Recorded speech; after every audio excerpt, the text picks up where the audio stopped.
Students, welcome to maths from scratch. इस जो नई लेक्चर सीरीज़ है इसमें ग्रुप थ्योरी पढ़ाई जाएगी। पूरा सिलेबस कवर किया जाएगा। IIT JAM, CSI NET and GATE तीनों का सिलेबस कवर किया जाएगा। सो आज से मैं स्टार्ट करूँगी ग्रुप थ्योरी। बहुत सारा इसमें मुझे लगता है 30 लेक्चर्स तो लग ही जाएंगे, 30 to 40 I am assuming. Let's see क्या होता है। सो मैं कितना एक वीडियो में मैं कितना कवर कर पाती हूँ, अकॉर्डिंगली फिर देखते हैं। तो लेट्स स्टार्ट। तो हम स्टार्ट करेंगे group theory.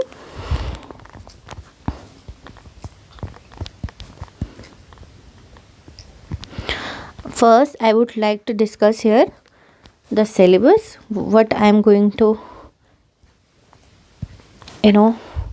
what I am going to teach here. तो पहले हम सिलेबस देख लेते हैं।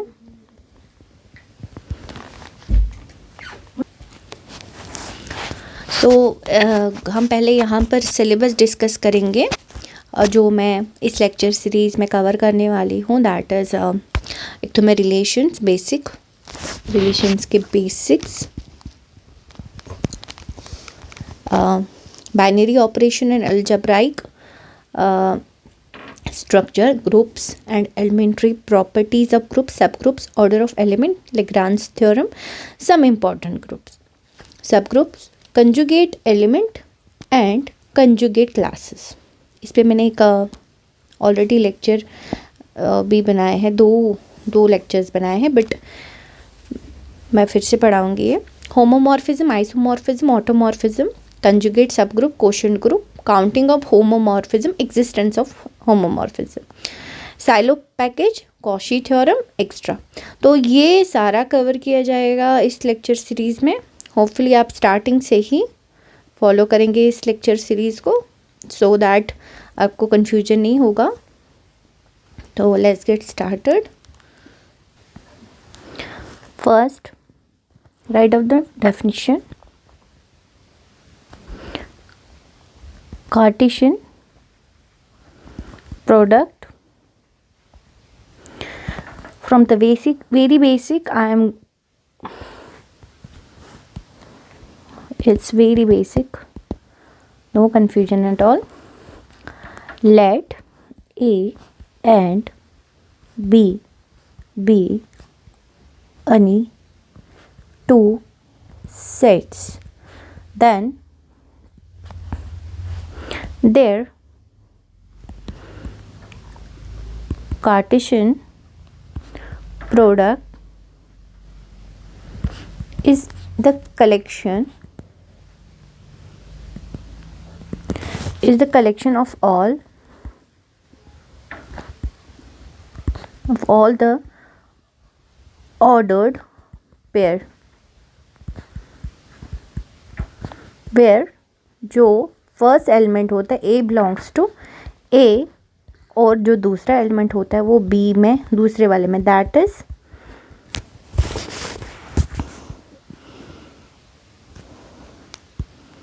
And we denote it by A cross B.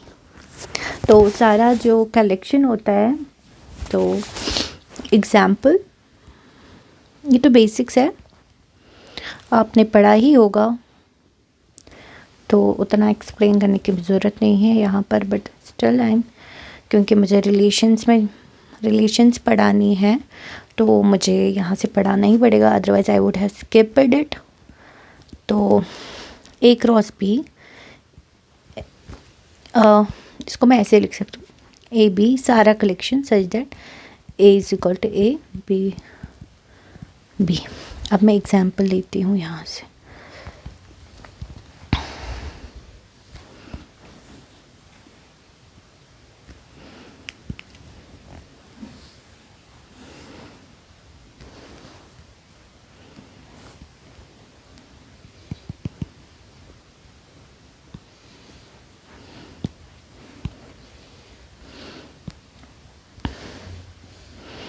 Example, ए अगर मैं ये वाला सेट लेती हूँ एंड जो बी होगा वो मैं ऐसे लेती हूँ, तो ए क्रॉस बी कैसे होगा? इट विल सिंपली बी ए 1 के साथ, ए 2 के साथ, फिर बी 1 के साथ एंड बी 2 के साथ, फिर सी 1 के साथ और सी 2 के साथ।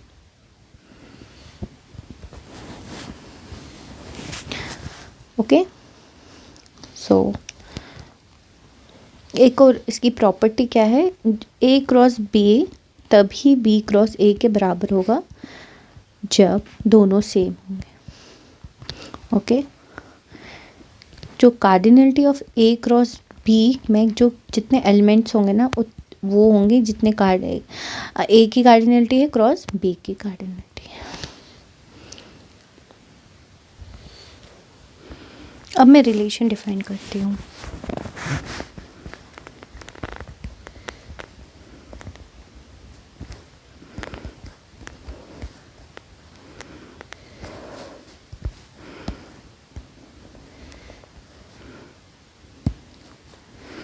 Let A and B are any two sets. Then a relation from A to B is defined by subset of A cross B।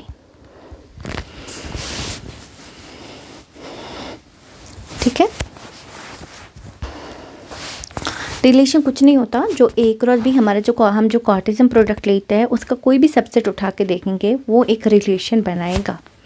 ठीक है, एग्जाम्पल एंड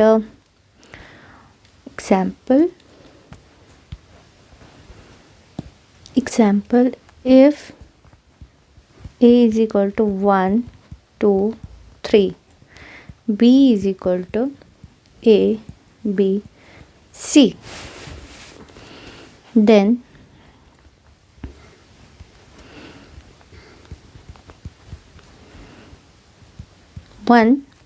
R1 में ऐसे ले रही हूँ, तो R1 हम ऐसे डिफाइन करते हैं, 1 हमें कोई रिलेशन ले रही हूँ 1 B। ठीक है, ये जो A क्रॉस B होगा ये उसका सबसेट होगा। ठीक है, तो R2 भी मैं ले रही हूँ, ये भी एक रिलेशन डिफाइन करेगा, simply subset of A cross B। ठीक है, अगर मैं B क्रॉस A का सबसेट लेती हूँ तो वो रिलेशन ये तो A from A to B होगा, वो B टू A होगा। ओके, यहाँ डायरेक्शन मैटर करती है। ठीक है, पहला एलिमेंट कौन सा है? ठीक है,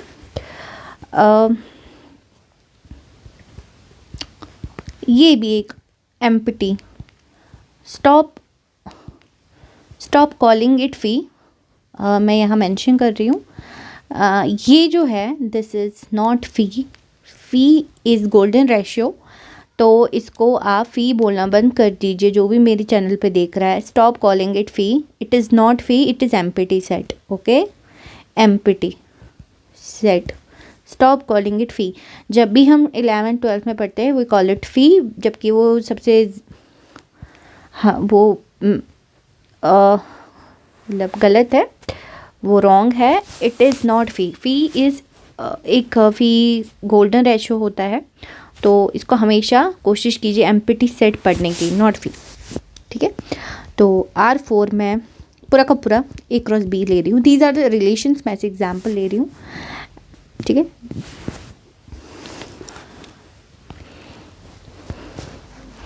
note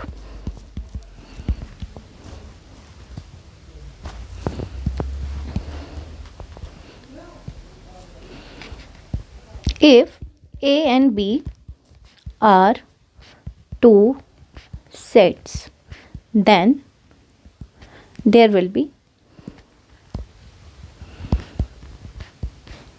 total 2 times B relations. ठीक है. सो ये याद रखना. एक और नोट राइट डाउन.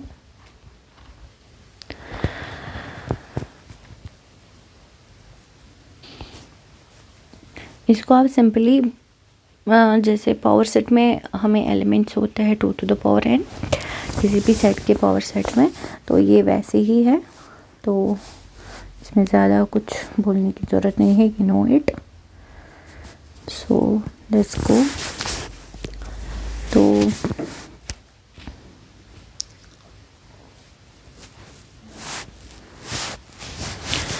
अब यहाँ पर जब भी whenever ए और बी किसी भी रिलेशन में होगा तो हम लिखेंगे A is related to B. ये इसका मतलब है A is related to B. If A B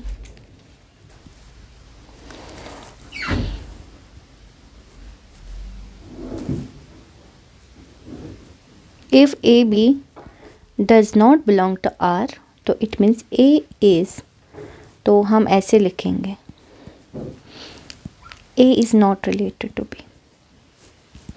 ये कुछ चीज़ें हम यहाँ से प्रूव करते हैं ग्रुप थ्योरी में, तभी ये इम्पॉर्टेंट है. You should be knowing this. ठीक है. मैं एक एग्ज़ाम्पल ले रही हूँ, एक अच्छी एग्ज़ाम्पल.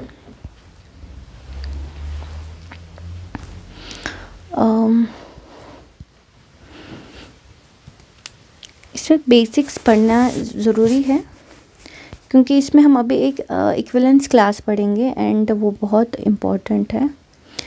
मैं यहाँ ए नेचुरल नंबर्स ले रही हूँ और मैं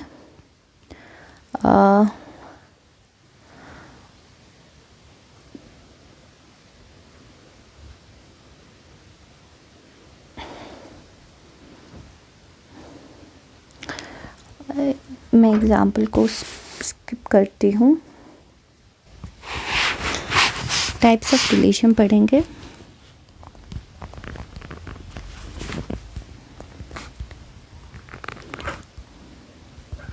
मैं यहाँ प्रूफ को स्किप कर रही हूँ क्योंकि यहाँ क्योंकि आप प्रूफ पढ़ाने लगे तो इट विल टेक बहुत टाइम. इट विल टेक तो फिर तो कभी हम एग्ज़ाम के लिए प्रिपेयर नहीं कर पाएंगे अगर हम हर एक सिंगल चीज़ का प्रूफ करने लगे. बट हाँ, आपको तो एम्पटी रिलेशन,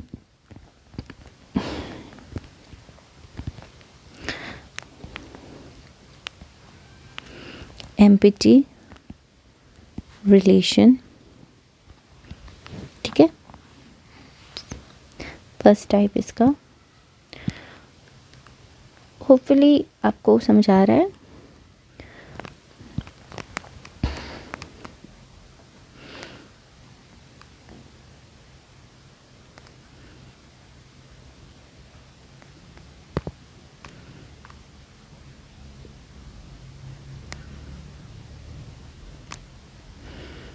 एम्पटी रिलेशन जो है वो सिंपली जो हमारा एम्पटी सेट होता है, जैसे मैं कोई भी सबसे फी नहीं, empty set. As empty set is always a subset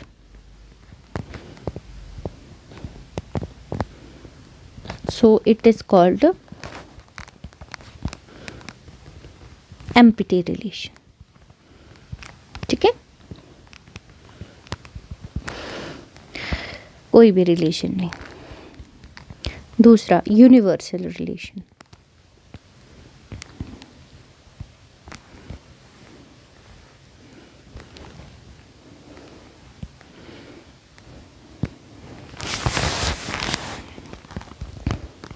as A cross B is subset of A cross B. तो ये जो ए क्रॉस बी है ये खुद एक रिलेशन है और ये कहलाती है यूनिवर्सल रिलेशन। ठीक है, simple definition, not so complicated. ठीक है,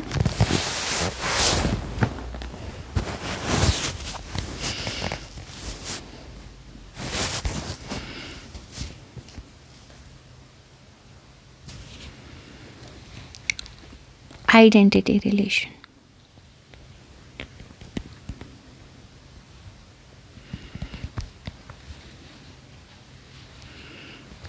आपको सब धीरे धीरे समझ आएगा क्यों मैं ये रिलेशन पढ़ा रही हूँ।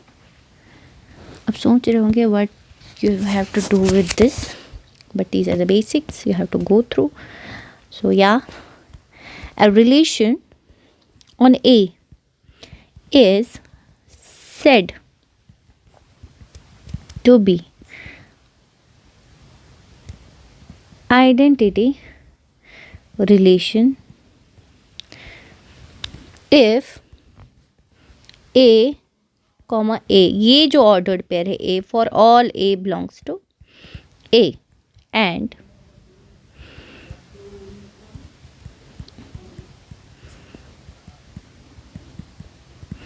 क्या मैं लिख रही हूँ आप समझ जाओ। A relation on A is said to be identity relation। ठीक है, अगर ये A और ये R में होंगे, ठीक है, for all A belongs to A। और अगर A कामा B अगर R में होंगे, ठीक है, किसी भी रिलेशन में होंगे और वो इम्प्लाई करेगा A इक्वल टू B, तभी हम उस रिलेशन को आइडेंटिटी रिलेशन बोलेंगे। इट इम्प्लाई सिंपली इसमें आइडेंटिटी एलिमेंट्स होते हैं। मैं बताती हूँ कैसे। एग्जाम्पल, यहीं पर इसकी एग्जाम्पल लेती हूँ। If A is equal to 1, 2, 3 then R, मैं इसी A पे ही रिलेशन डिफाइन कर 1, 1, 2, 2, 3, 3, यहाँ A और B सेम है, ठीक है। आइडेंटिटी रिलेशन, ये होती है आइडेंटिटी रिलेशन। एक और एग्जाम्पल मैं बता रही हूँ।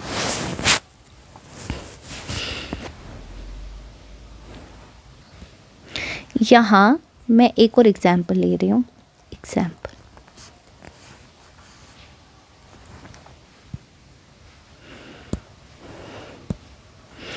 अगर मैं A कोई प्राइम ले रही हूँ, प्राइम नंबर्स, ठीक है, तो मैं एक ऐसे रिलेशन डिफाइन कर रही हूँ A और B, A डिवाइड्स B, तो ये भी आइडेंटिटी रिलेशन होगी। चेक कर सकते हैं आप, नो कन्फ्यूजन, उतना भी कॉम्प्लिकेटेड नहीं है।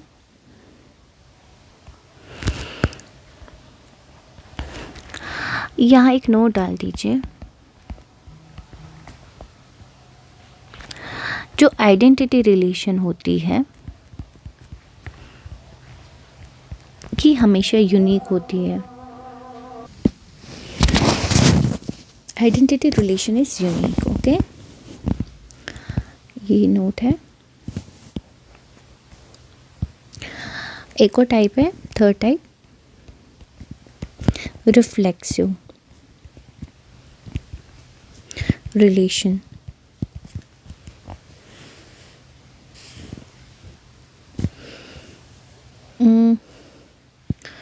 रिफ्लेक्सिव जो रिलेशन होता है वो होता है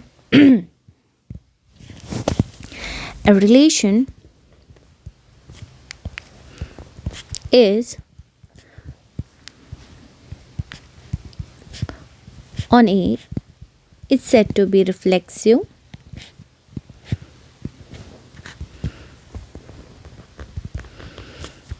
if हर कोई एलिमेंट अपने आप से रिलेटेड होगा। हर कोई, जो भी सेट के ए में जो ए सेट में जो एलिमेंट्स होंगे वो खुद के साथ रिलेटेड होंगे। तो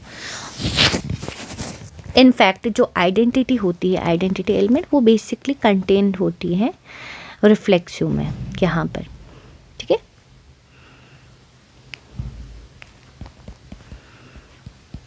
बट आर ज़रूरी नहीं है कि वो आइडेंटिटी में कंटेन होगा, क्योंकि ये नहीं बता रहा है कि इसमें सिर्फ ये वाले एलिमेंट्स होंगे, इसमें इसके एक्स्ट्रा भी एलिमेंट्स होंगे, आइडेंटिटी भी होंगे, आइडेंटिटी एलिमेंट्स ये मैंने डिफाइन किया था, तो वो भी होंगे और इसके एक्स्ट्रा भी होंगे, ठीक है। ज़रूरी नहीं है एक्स्ट्रा होंगे, बट हो भी सकते हैं, ठीक है। एग्जाम्पल ले लेते हैं। एग्जाम्पल,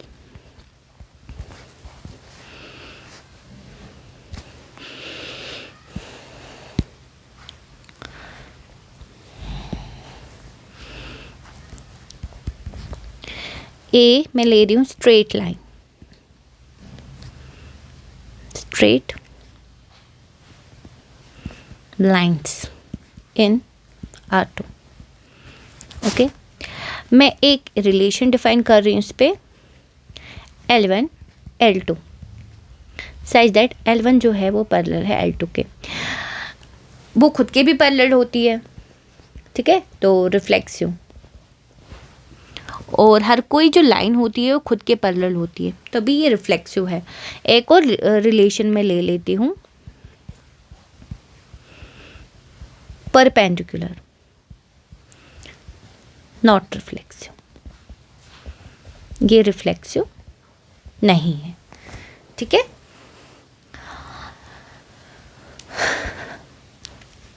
एक और रिलेशन, इररिफ्लेक्सिव,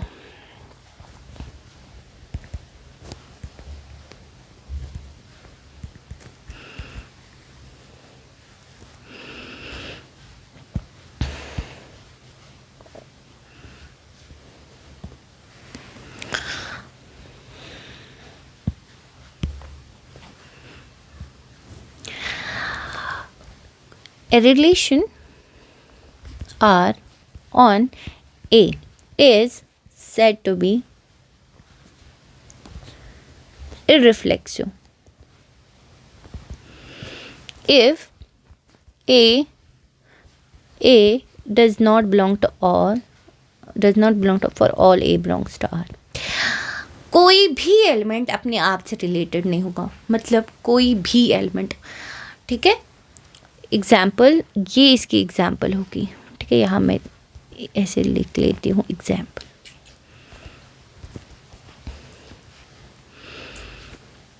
तो ये इसकी एग्जाम्पल होगी। तो नेक्स्ट हम जाएंगे सिमेट्रिक रिलेशन, बहुत ही बढ़िया है, that is symmetric relation।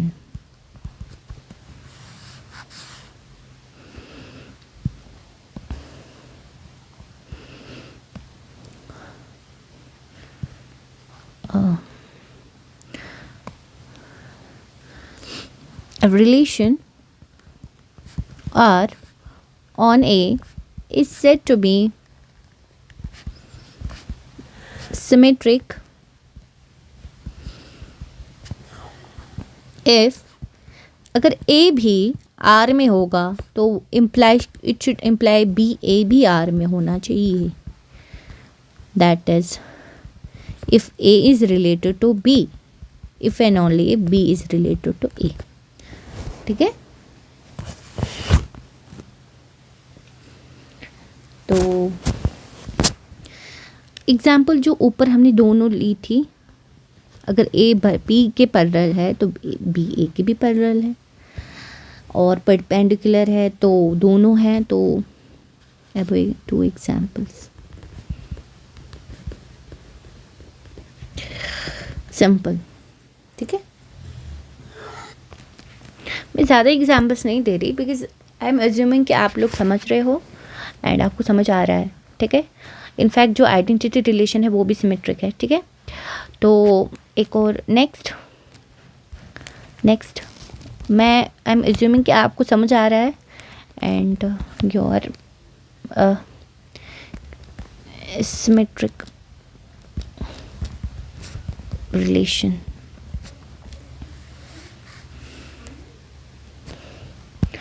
hopefully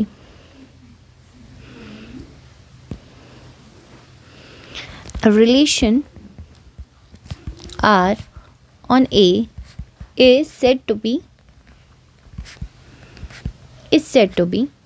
asymmetric.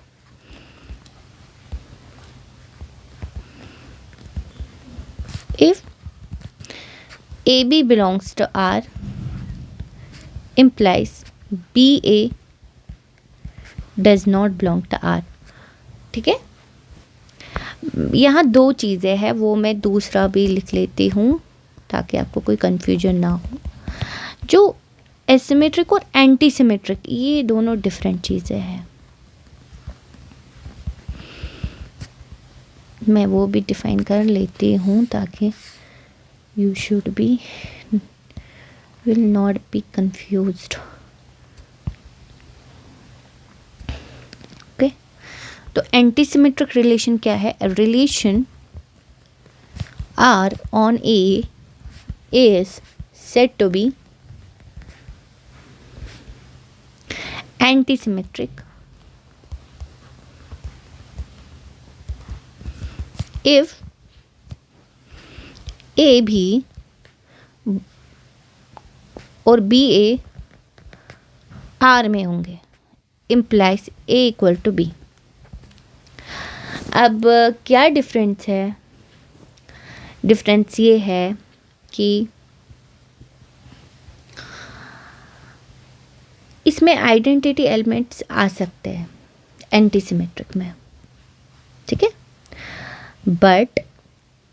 But आ सकते हैं, बट इसमें नहीं आ सकते. यही डिफरेंस है.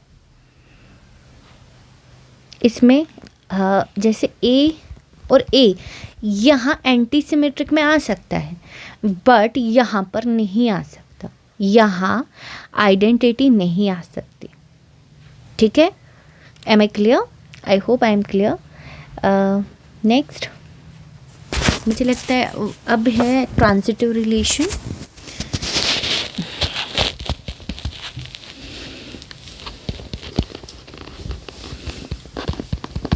आप प्लीज़ खुद ही अगर आप प्रिपेयर कर रहे हैं तो आप इसकी एग्जाम्पल्स खुद ही बना दीजिएगा. बहुत सिंपल है, क्योंकि ये बहुत खिंच जाएगा वरना अगर मैं इन बेसिक चीज़ों के भी एग्जाम्पल्स देने लगी. तो a relation R on A is said to be symmetric if AB और BC अगर R में होंगे. A और A मतलब A B के साथ रिलेटेड है और B यहाँ से C के साथ रिलेटेड है. इट शुड इम्प्लाई A और C भी R में ही होने चाहिए. ठीक है, simple. Okay, no confusion at all. ठीक है,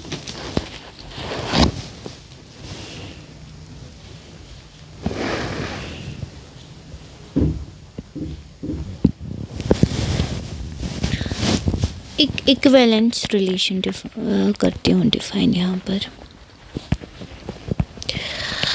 जो भी रिलेशन, ये इम्पोर्टेंट है.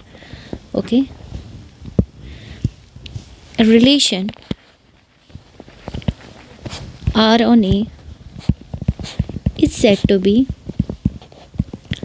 equivalence relation if it is reflexive,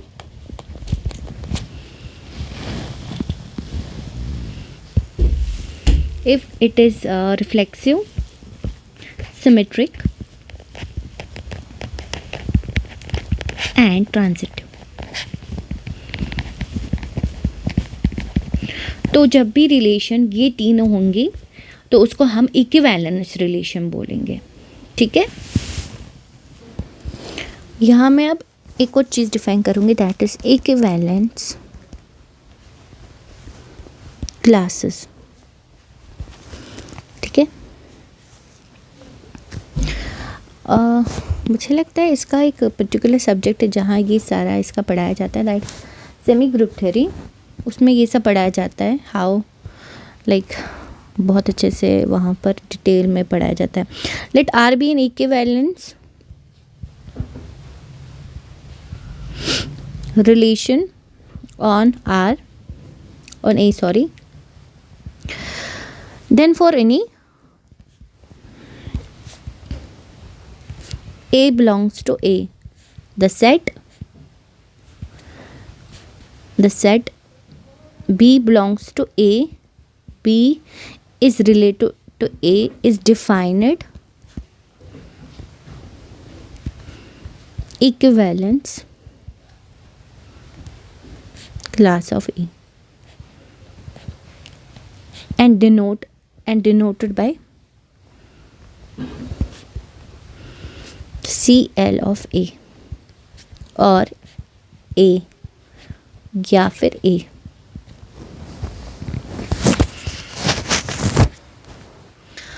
तो इसकी कुछ प्रॉपर्टीज़ हैं वो भी डिस्कस कर लेते हैं. बहुत बेसिक है, एग्जाम्पल एक दे दूंगी तो क्लियर होगा. जैसे वो रेजिड्यू हम निकालते हैं, ठीक है, तो वो इसकी एग्जाम्पल है. इम्पॉर्टेंट प्रॉपर्टीज लिख लेती हूँ.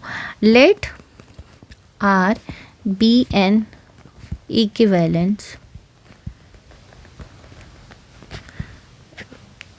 Relation on A. Class of A जो होगा वो कभी एम्प्टी नहीं होगा. क्यों नहीं होगा? क्योंकि जब ये इक्विवेलेंस है तो खुद के साथ सिमेट्रिक तो होगा ही, ठीक है. दूसरा, अगर ए क्लास ऑफ ए में है तो जब भी मैं यूनियन लूँगी सारे क्लासेस, सारे एलिमेंट्स का, तो वो मुझे पूरा का पूरा ए देगा, ठीक है. थर्ड, तो class of A class of B के बराबर तभी होगा जब if and only if A is related to B, ठीक है.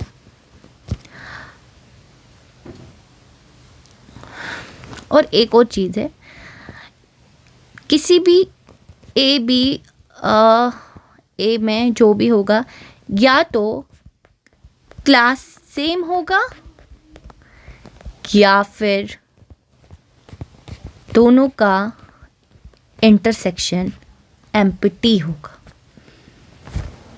ठीक है.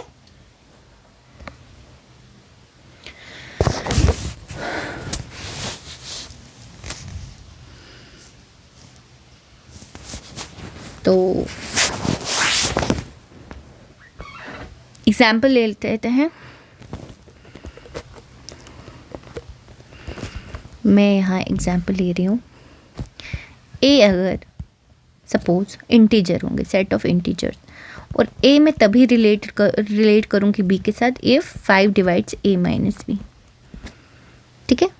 अब मैं एक एक करके I will write down the classes. तो क्लास ऑफ वन क्या होगा? ये वो सारे एलिमेंट्स होंगे जो 1 के साथ रिलेट होंगे. That is m such that 5 divides m minus 1, ठीक है. तो ये तो सिंपल है. m such m minus 1 is equal to 5k.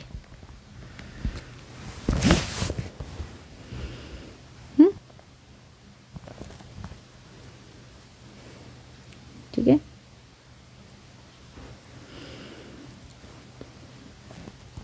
m such that m is equal to 5k plus 1 such that k belongs to z.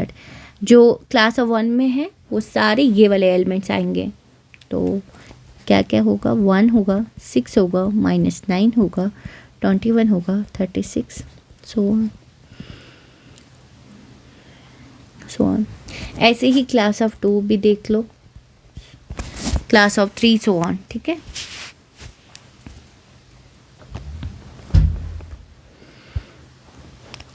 यहाँ एक और definition लिखती हूँ कोशेंट सेट की।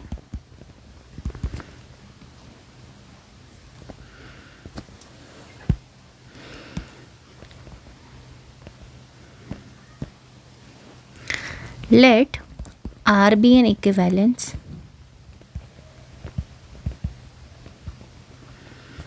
relation on A, then the set of equivalence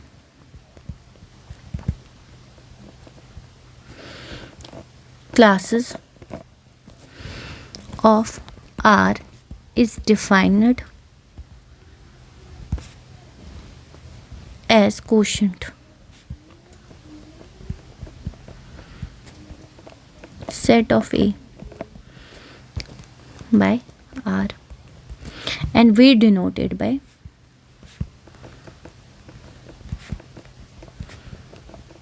A over R, that is A over R is class of A such that A belongs to R। ये distinct classes होती है।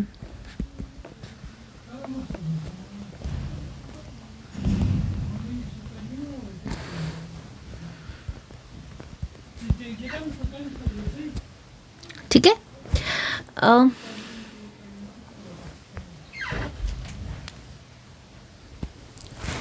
बहुत ही important example मैं दे रही हूँ इसकी, congruence modulo M. आप please ये खुद कीजिएगा, ये भी एक इक्विवेलेंस डिफाइन करता है। इनफैक्ट जो वो हम लेते हैं, जैसे मैं ZN लेती हूँ, बेसिकली जो ZN होता है वो हम असल में मैं असल में वो क्या करती हूँ, मैं वो क्लासेस ही लेती हूँ। ठीक है, तो वो कुछ ज़्यादा नहीं होता ZN। हेलो, इस वीडियो में इतना ही। नेक्स्ट वीडियो में I will start with binary operations and then I will go with binary operation and then I will go give some examples and types of binary operation, and then I will start group theory groupoid से। so मुझे लगता है इस video में इतना ही। तो आप please इसके थ्रू जाइए, प्रॉपर ग्रुप थ्योरी भी स्टार्ट होगी, बस ये एक बार बाइनरी ऑपरेशन हो जाए तो फिर ज़्यादा टाइम नहीं लगेगा। इट्स वेरी बेसिक दैट, आपको मज़ा भी आएगा, you will enjoy it, trust me, आप बोर नहीं होगे। Okay bye.